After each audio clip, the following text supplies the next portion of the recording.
الرحيم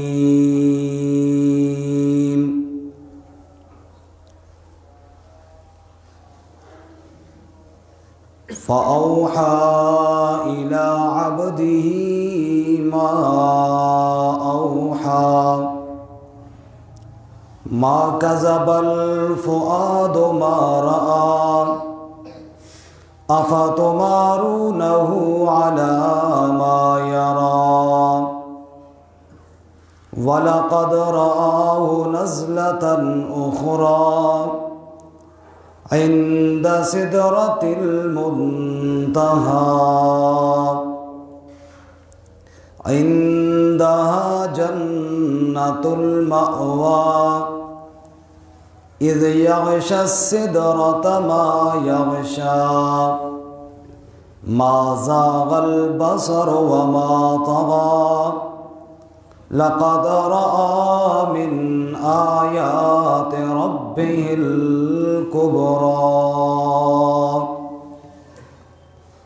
سبحان ربك رب العزة عما يصفون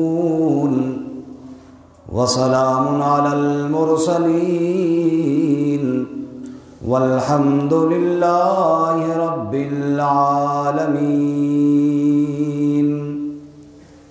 اللهم صل على محمد وعلى آل محمد كما صليت على إبراهيم وعلى آل إبراهيم إنك حميد مجيد اللهم بارك على محمد وعلى آل محمد كما باركت على إبراهيم وعلى آل إبراهيم إنك حميد مجيد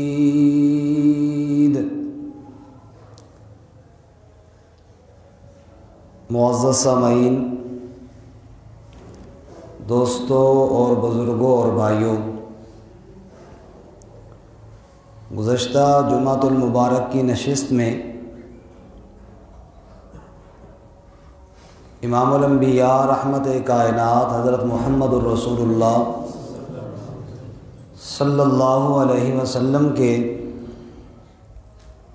معراج کا وہ حصہ جس کا تعلق زمین کے ساتھ ہے، جس کو اسراء کہا جاتا ہے، اس کا مختصر تذکرہ آپ کی خدمت میں عرض کیا تھا۔ آج کے اس مختصر نشست میں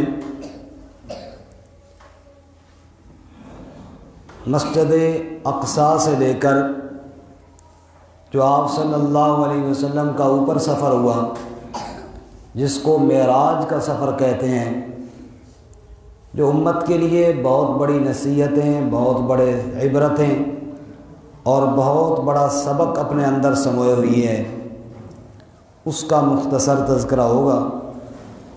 اللہ رب العزت قرآن و سنت کے مطابق صحیح بیان کی توفیق عطا فرمائے، پھر ہم سب کو سن کر اس پر عمل کرنے کی توفیق عطا فرمائے۔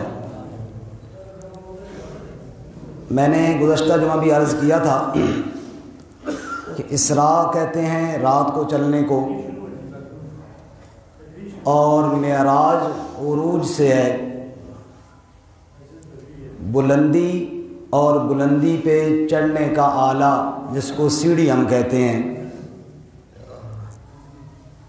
کیونکہ رحمت کائنات صلی اللہ علیہ وسلم کو اللہ رب العزت نے وہ عروج اور بلندیاں عطا فرمائیں کہ فارسی کا شاعر کہتا ہے کہ آن بشانش نگاہ موسیٰ کرد شدن از امتش تمنا کرد، کہ جب آپ کے عروج اور بلندی کو حضرت موسیٰ علیہ السلام جیسے جلیل القدر پیغمبر نے بھی دیکھا تو شدن از امتش تمنا کرد، تو انہوں نے بھی آپ کی امت میں پیدا ہونے کی تمنا کا اظہار کر دیا۔ واقع معراج ہمارے ہاں ایک بڑا لذیذ اور عجیب اور لچھے دار کر کے قصہ بیان کیا جاتا ہے۔ اس میں کوئی شک نہیں کہ آپ صلی اللہ علیہ وسلم کی رفعت اور بلندی پر ایک بہت بڑی دلیل ہے۔ یہی وجہ ہے کہ ابو جہل بھاگتا ہوا حضرت ابو بکر صدیق رضی اللہ تعالیٰ عنہ کے پاس گیا تھا اور اس نے جا کر یہ بات کہی تھی، ابو بکر بڑی عجیب بات ہو گئی ہے، کیا اس بات کو بھی مانو گے؟ پوچھا کیا ہو گئی، کون سی عجیب بات ہو گئی؟ کہا تمہارے صاحب حضرت محمد صلی اللہ علیہ وسلم نے بڑا عجیب و غریب دعویٰ کر دیا۔ وہ کہہ رہے ہیں کہ رات کے تھوڑے سے حصے میں چند لمحوں میں بہت بڑی سیر کر کے آیا ہوں۔ یہاں پر ایک بات یہ بھی ذہن میں رہے کہ ابو جہل بھاگ کر ابو بکر کے پاس کیوں گیا؟ معلوم ہوا کہ جن کے دلوں میں حسد کی آگ بھڑکتی ہے نا، جب ان کو کوئی کسی کا ویک پوائنٹ ملتا ہے تو سب سے پہلے اس کے پاس جاتے ہیں جو اس کا زیادہ چاہنے والا ہے۔ تو اتنی بات ابو جہل بھی سمجھتا تھا کہ اس دھرتی پر محمد الرسول اللہ صلی اللہ علیہ وسلم کے چاہنے والوں میں جو مقام ابو بکر کا ہے یہ اور کسی کا نہیں ہے۔ انہیں کہا جی کیا دعویٰ کیا ہے؟ کہتے اتنے تھوڑے سے حصے میں اتنی لمبی سیر کر کے آؤں تو یہ بھی مانو گے؟ ابو بکر نے کہا ابو جہل اگر یہ دعویٰ تو کرے نا اور میں مانوں تو کفر ہے، اور اگر یہ دعویٰ اللہ کے رسول کریں اور میں نہ مانوں تب کفر ہے، اس لیے ہم مانتے ہیں اس کو۔ ابو جہل نے کہا یہ بات تو عقل میں نہیں آتی۔ ابو بکر صدیق نے مسکرا کر کہا تو عقل کو لیے پھرتا ہے، ہم تو عقل کے سودے بہت پہلے رسالت کے ہاتھ پر کر چکے ہیں، اور ہم نے اپنی عقل کو نبوت کے تابع کر لیا ہے، کیونکہ عقل اور سوچ کی ایک حد ہوتی ہے، اور جہاں اس کی حد ختم ہوتی ہے اس سے آگے وحی کی پرواز شروع ہوتی ہے۔ اس لیے عقل کا پہنچ وہاں تک نہیں ہے۔ آج بھی اس جدید دور میں بھی بعض لوگ معراج کا انکار کرتے ہیں، اور شیطان ان کو یوں پٹی پڑھاتا ہے کہ تم ٹھیک کر رہے ہو، اسلام کی خدمت کر رہے ہو۔ وہ لیکچر دے رہے ہوتے ہیں، ہماری فیس بک پہ کئی کلپ آئے، وہ یہ کہہ رہے ہوتے ہیں جی ایسی بات کیوں کرتے ہو لوگوں کے سامنے کہ دشمن اسلام اس کا مذاق اڑائیں کہ یہ کیسے ہو سکتا ہے اتنے تھوڑے سے وقت میں۔ یعنی شیطان ان کو اس رخ پر چلاتا ہے کہ تم یوں انکار کر دو واقعہ معراج کا۔ تو ان کا بڑا سادہ سا جواب ہے کہ یہ دعویٰ رسول اللہ صلی اللہ علیہ وسلم کا تو ہے ہی نہیں کہ میں بڑا تھوڑے سے وقت میں اتنی لمبی سیر کر کے آیا ہوں، یہ دعویٰ رسول اللہ کا نہیں، یہ دعویٰ رب العالمین کا ہے۔ سبحان الذی اسری بعبدہ، یہ رب کا دعویٰ ہے کہ میں نے اپنے بندے کو سیر کرائی ہے۔ اس لیے اس وقت تھوڑے کو نہ دیکھو، سیر کرانے والے کو دیکھو، یہ رب کا دعویٰ ہے، اور اللہ نے اس کا پہلے جواب بھی دیا ہے سبحان کہہ کر۔ اس نے سیر کرائی، فسبحان الذی بیدہ ملکوت کل شیء، جس کے ہاتھ میں ہر چیز کی بادشاہت ہے، وہ ضابطوں کا پابند نہیں، ضابطے سارے اس کے پابند ہیں۔ خیر، رسول اللہ صلی اللہ علیہ وسلم جب مسجد اقصیٰ سے فارغ ہوئی، جو گزشتہ جمعہ آپ نے سنا، پھر آپ کی پرواز اوپر چلی اور آپ فرماتے ہیں آسمان پر گئے، دستک ہوئی، پوچھا کون ہے؟ جواب جبرائیل۔ آپ کے ساتھ کون ہیں؟ کہ میرے ساتھ سید المرسلین حضرت محمد الرسول اللہ صلی اللہ علیہ وسلم ہیں۔ تو آسمان کے داروغوں نے، آسمان کے فرشتوں نے خوش آمدید کہا، اور آپ صلی اللہ علیہ وسلم کا والہانہ استقبال ہوا، گویا کہ رب نے کہا اے میرے محبوب صلی اللہ علیہ وسلم، طائف والوں نے آپ کو پتھر مارے ہیں نا، مکے والوں نے آپ کو مکے میں داخلے پر پابندی لگائی ہے، ہم آپ کے لیے زمین کیا آسمانوں کے دروازے بھی کھولنے والے ہیں۔ اور تجھے اپنوں سے ملانے والے ہیں۔ چنانچہ آدم علیہ السلام سے ملاقات ہوئی۔ آدم علیہ السلام نے پوچھا کون ہے یہ؟ کہ جی آپ کے بیٹے حضرت محمد صلی اللہ علیہ وسلم ہیں۔ کہ خوش آمدید میرے پیارے بیٹے کو۔ پھر موسیٰ علیہ السلام سے ملاقات ہوئی، ادریس علیہ السلام سے ہوئی، عیسیٰ علیہ السلام سے ہوئی، اور 7ویں آسمان پر حضرت ابراہیم علیہ السلام سے ملاقات ہوئی، اور انہوں نے فرمایا میرے بیٹے کو خوش آمدید۔ اللہ تعالیٰ نے فرمایا میں تمہیں اپنوں سے ملاتا ہوں میرے محبوب صلی اللہ علیہ وسلم، تو کوئی تنہا تو نہیں ہے کہ طائف والے تجھے پتھر ماریں اور تو روتا ہوا واپس پلٹ آئے اور مکے والے کہیں کہ آپ کو مکہ میں ہم نہیں داخل ہونے دیتے۔ میرے محبوب ہم آپ کو آؤ وہاں تک کی سیر کرواتے ہیں جہاں تک کوئی نہ گیا ہو۔ اس لیے اللہ تعالیٰ فرماتے ہیں نا تم جھگڑا کرتے ہو میرے نبی صلی اللہ علیہ وسلم سے، اور جھگڑا کرتے ہو میرے نبی کی نبوت کا انکار کرتے ہو۔ وَلَقَدْ رَآهُ نَزْلَةً أُخْرَى عند سدرة المنتهى عندها جنة المأوى إذ يغشى السدرة ما يغشى ما زاغ البصر وما طغى لقد رأى من آيات ربه الكبرى۔ تم میرے محبوب صلی اللہ علیہ وسلم کی نبوت میں جھگڑا کرتے ہو، میرا نبی اس دعوت کو کیسے چھوڑ دے؟ غار حرا میں جو جبرائیل میرے نبی سے ملا تھا اور وہ پہلی ملاقات ہوئی تھی، پھر یہ ملاقات کا سلسلہ اتنا بڑھا اور یہ سلسلہ چلتا رہا کہ سدرۃ المنتہا کے پاس جا کر میرے محبوب جبرائیل کے پاس وہاں جا کر کھڑے ہوئے، جہاں 7 زمینیں بھی نیچے رہ گئیں، 7 آسمان بھی نیچے رہ گئے، اور جبرائیل جو نورانیوں کا سردار اور امیر ہے، اللہ کریم جبرائیل کا تعارف یوں کرواتے ہیں مطاع ثم امین، جس کی وہاں پر اطاعت کی جاتی ہے، اور آسمانوں پر بھی وہ امین مشہور ہے۔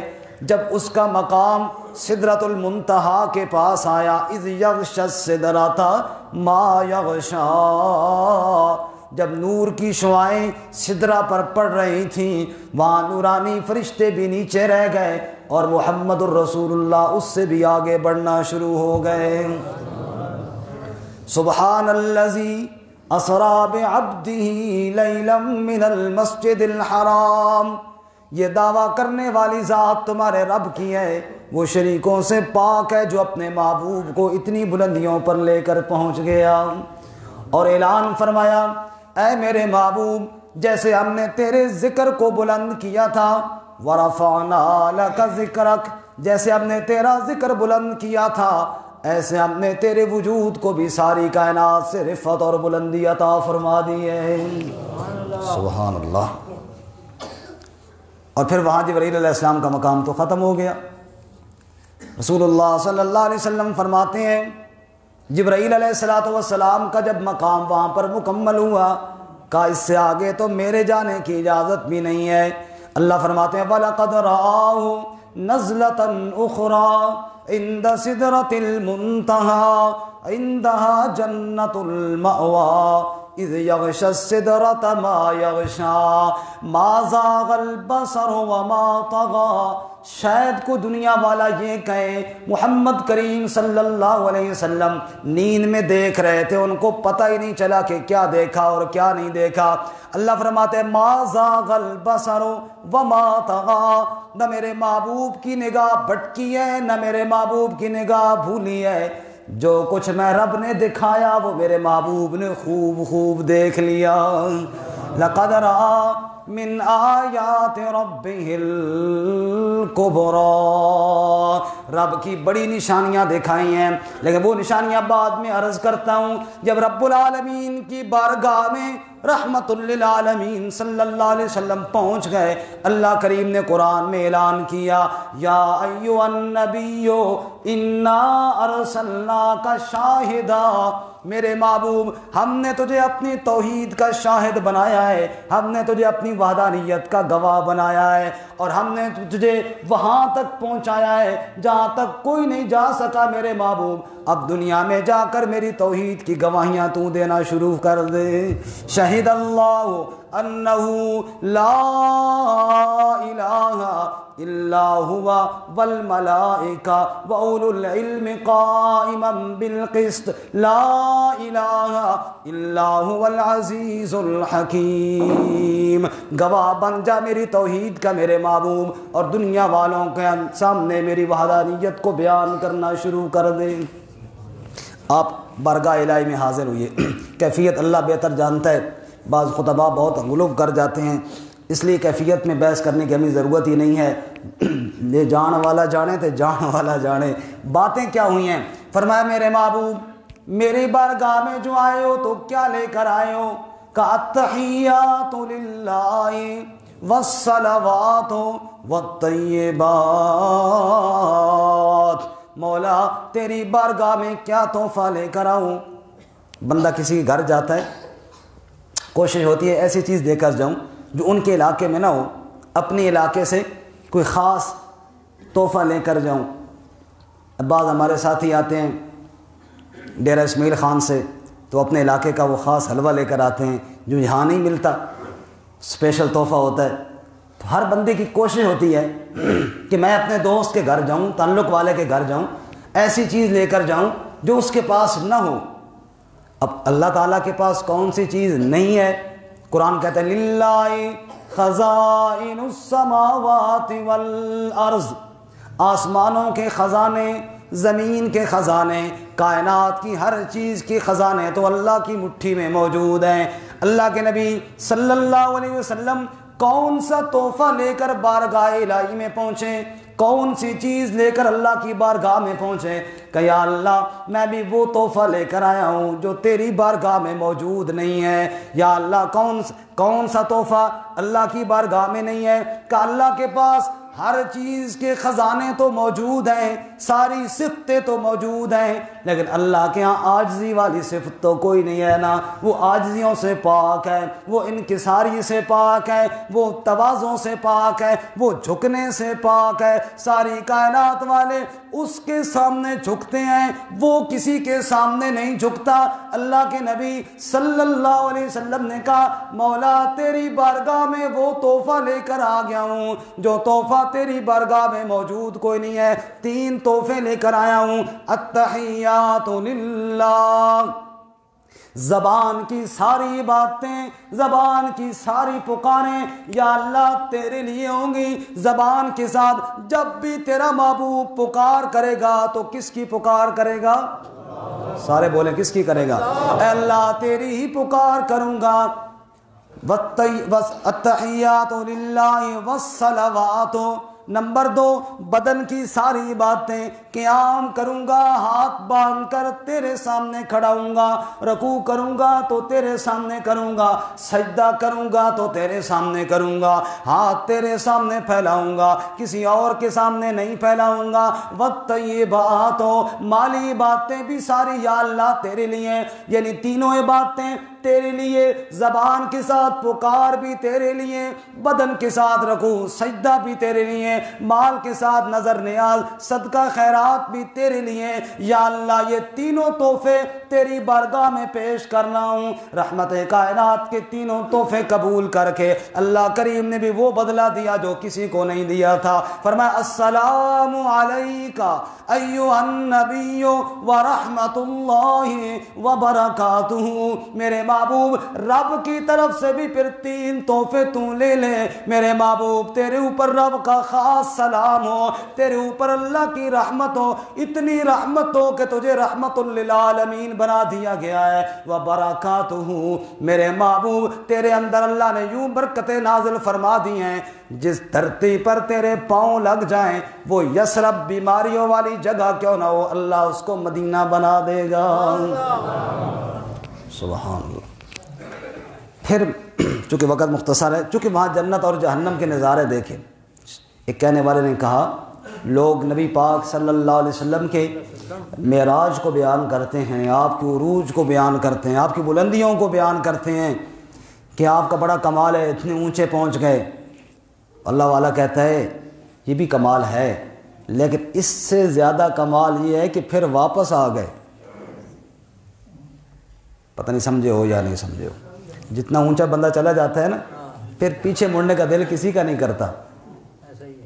دل کرتا ہے کسی کا کہ جناب میں پھر اسی طرح جیسے بچپن میں تھا یا غریب تھا یا میرے پاس کوئی عہدہ نہیں تھا، اسی عہدے کو لوگ اپنی کرسی کے عہدے کو بچانے کے لیے کتنے جتن کرتے ہیں کہ پیچھے نہیں پلٹنے کا دل کرتا۔ اتنے اونچے مقام پر جا کر طائف والوں نے تو پتھر مارے تھے، مکے والے تو پتھر مار رہے تھے، اور پھر وہاں واپس پلٹ آنا اور امت کو سنانا کہ میں کیا دیکھ کر آیا ہوں اور تم کیا کر رہے ہو، یہ نہ کرو، یہ آپ کا بہت بڑا کمال ہے۔ اللہ کے نبی صلی اللہ علیہ وسلم نے ارشاد فرمایا، لوگوں معراج کی رات مجھے اللہ نے بڑے عجائبات دکھائے۔ لقد رأى من آیات ربہ الکبریٰ، بڑی بڑی نشانیاں دکھائیں۔ ان بڑی نشانیوں میں سے میں نے دیکھا ایک شخص سویا ہوا ہے، دوسرے کے پاس بڑا سارا پتھر ہے، وہ پتھر لے کر اس کے سر کو مارتا ہے، سر اس کا کچلا جاتا ہے، پتھر لڑکتا ہوا ادھر جا گرتا ہے، وہ پتھر اٹھانے کے لیے جاتا ہے، واپس پلٹ کر آتا ہے، اتنے میں وہ کچلا ہوا سر دوبارہ جڑ جاتا ہے، وہ پھر پتھر دے مارتا ہے، پھر سر کچلا جاتا ہے، پھر پتھر اٹھانے جاتا ہے، پھر سر ٹھیک ہو جاتا ہے۔ میں حیران رہ گیا، وہ چیخ رہا ہے، یہ اوپر سے مارے جا رہا ہے، کون ہے یہ بندہ، کس کو مارا جا رہا ہے اور کیوں مارا جا رہا ہے؟ مجھے جبرائیل علیہ السلام نے بتایا، یا رسول اللہ یہ وہ شخص ہے جس کو اللہ نے قرآن کا علم بھی دیا تھا اور یہ فرض نماز پڑھنے سے سو جایا کرتا تھا۔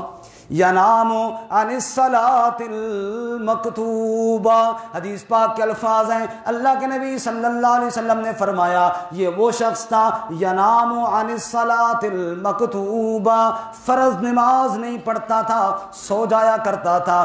ارے بھائی، فرض نماز کا تحفہ تو معراج کی رات اللہ کے نبی اپنی امت کے لیے لے کر آئے ہیں۔ اس لیے سوچئے، واقعہ معراج صرف لذت حاصل کرنے کے لیے نہیں، بے نمازگی کو چھوڑنے کے لیے بھی ہے۔ اس لیے فرمایا اس بندے کا کیا تعلق واقعہ معراج سے، وہ کیوں سن کر خوش ہوتا ہے جو نماز ہی نہیں پڑھتا؟ جو اللہ کے نبی تحفہ لے کر آئے نماز والا، اس تحفے کا جس نے خیال نہیں کیا، اور اللہ کے نبی خبر سنا رہے ہیں کہ وہ سر کچلا جا رہا ہے اس کا جو نماز نہیں پڑھتا، اس کی طرف دھیان ہی کوئی نہیں ہے۔ سجدے کے اندر انسانیت کی عزت ہے۔ اب توجہ کرنا، نبی پاک رب سے ملے، سجدے کا تحفہ پیش کیا اللہ کی بارگاہ میں یا نہیں کیا؟ بولتے نہیں ہیں جی، ہے نا؟ اور اللہ تعالیٰ نے نماز کا تحفہ دیا۔ موسیٰ علیہ السلام جب رب سے ہم کلام ہوئے تب ان کو بھی اللہ نے نماز کا تحفہ دیا۔ اٹھائیے سورۃ طٰہٰ، جب موسیٰ علیہ السلام اللہ سے ہم کلام ہوئے تو اللہ نے کیا فرمایا؟ اننی انا اللہ لا الہ الا انا فاعبدنی واقم الصلاۃ لذکری۔ اے موسیٰ، جو آواز تجھے آ رہی ہے یہ تیرا رب بول رہا ہے، میرے علاوہ کوئی معبود نہیں، ایک تو اس بات کو یاد کر، اور دوسری بات واقم الصلاۃ لذکری، میری یاد کے لیے نماز کو قائم کرنے والا بن جاؤ۔ پہلی ملاقات میں موسیٰ علیہ السلام کو بھی نماز کا حکم دیا گیا، اور ہمارے نبی صلی اللہ علیہ وسلم کو نماز کا درس دیا گیا۔ آج واقعہ معراج تو مجھے سننے کا بڑا شوق ہے، نماز کا خیال کیوں نہیں ہے؟ معذرت کے ساتھ ناراض نہیں ہونا، آج مسجد بھری ہوئی ہے، 5 وقت کیوں نہیں بھری ہوئی ہوتی؟ 5 وقت نماز میں کیوں نہیں مسجد بھری ہوئی ہوتی؟ کیا صرف جمعے کی نماز فرض ہے؟ کیا ہفتے میں 1 دن نماز فرض ہے؟ کیا باقی نمازوں کی کوئی پرواہ نہیں؟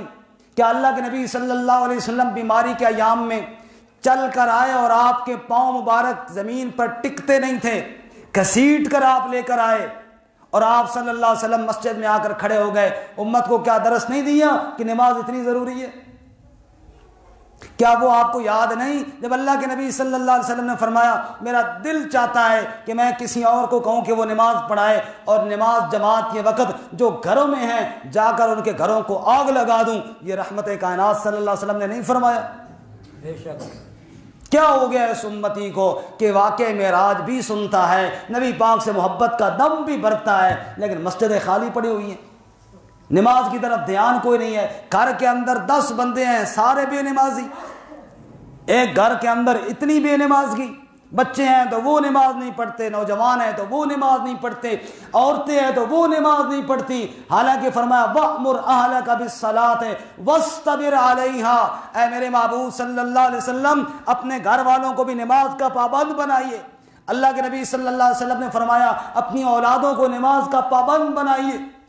کون اس کی فکر کرے گا؟ آج ایک محلے میں ایک گھر میں اللہ نہ کرے کسی کے گھر میں آگ لگ جائے، سلنڈر پھٹ جائے، آگ لگ جائے، پورا محلہ اکٹھا ہو جاتا ہے۔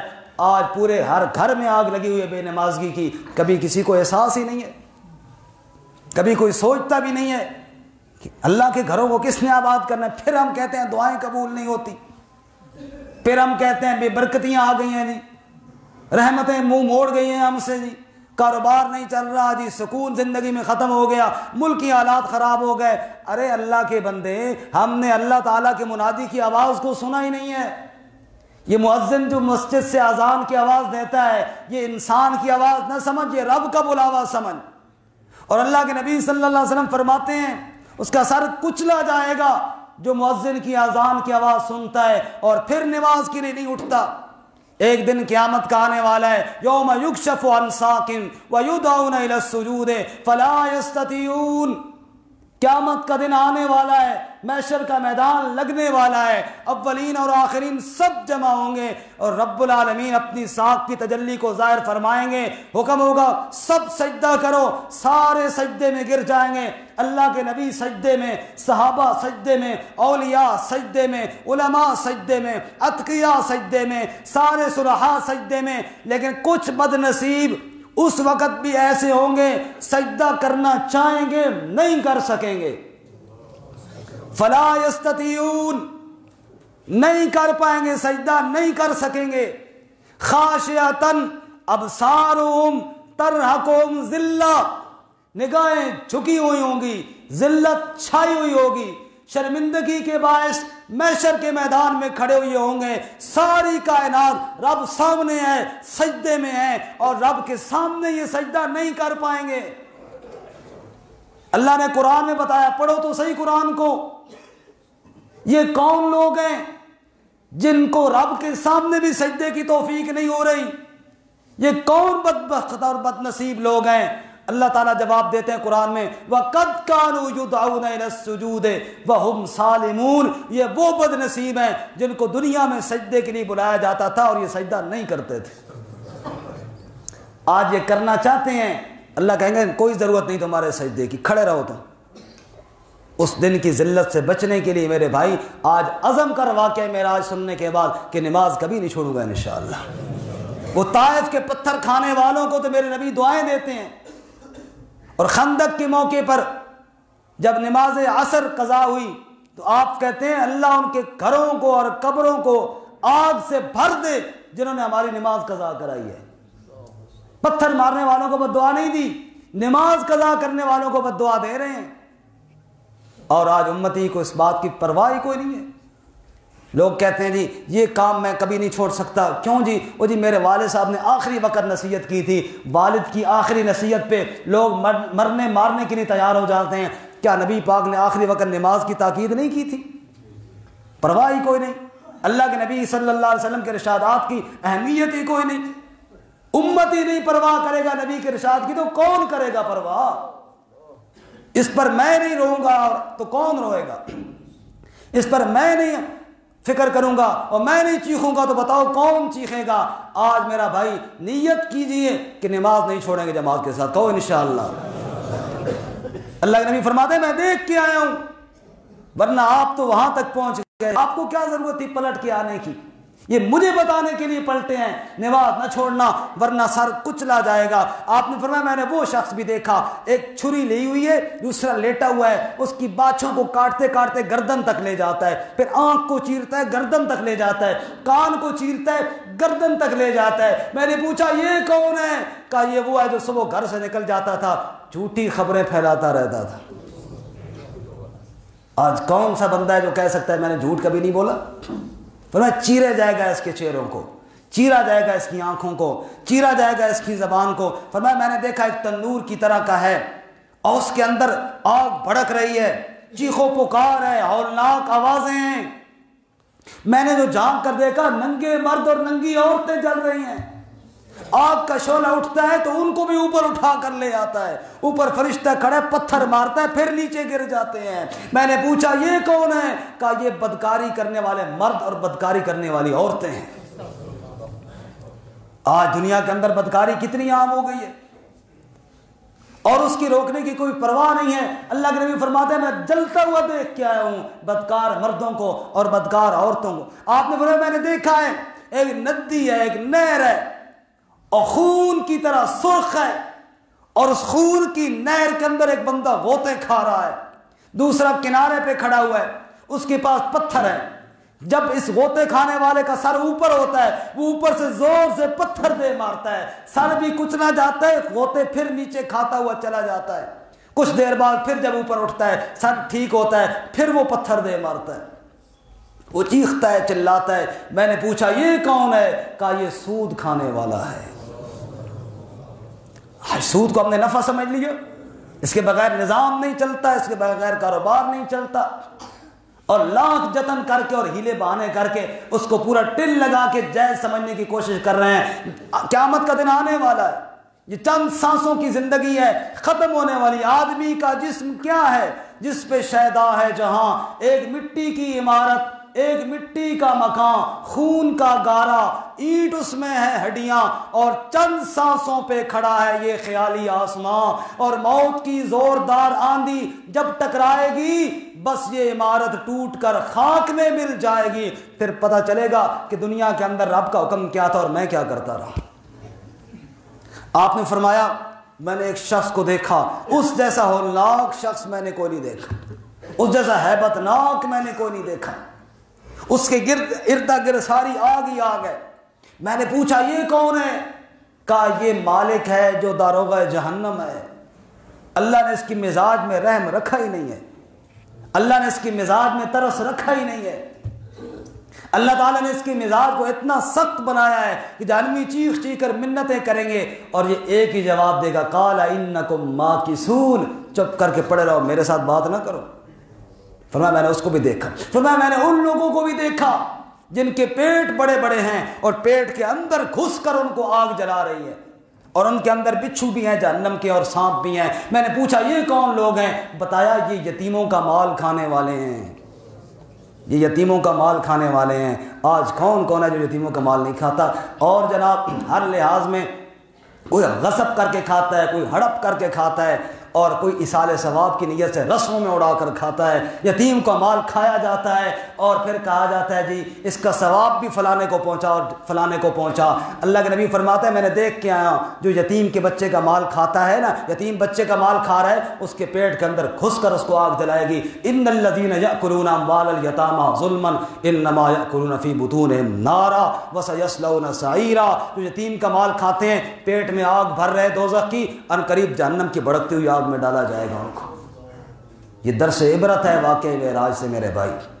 اگر ان واقعات پہ ہم عمل نہیں کریں گے اور جو تنبیہات اللہ کے نبی صلی اللہ علیہ وسلم نے ہمیں فرمائی ہیں، بالخصوص معراج سے واپسی کے بعد جو امت کو پیغامات دیے ہیں، اگر ان پہ ہم کان نہیں دھریں گے تو بہت ہولناک انجام آنے والا ہے، بہت خطرناک انجام آنے والا ہے۔ نہ معلوم یہ زندگی کی سانسیں کب ختم ہو جائیں اور پھر ایک ایک لمحے کا ہم نے حساب دینا ہوگا۔ اللہ تعالیٰ سے دعا ہے اللہ میں عمل کی توفیق عطا فرمائے۔ وآخر دعوانا ان الحمد للہ رب العالمین۔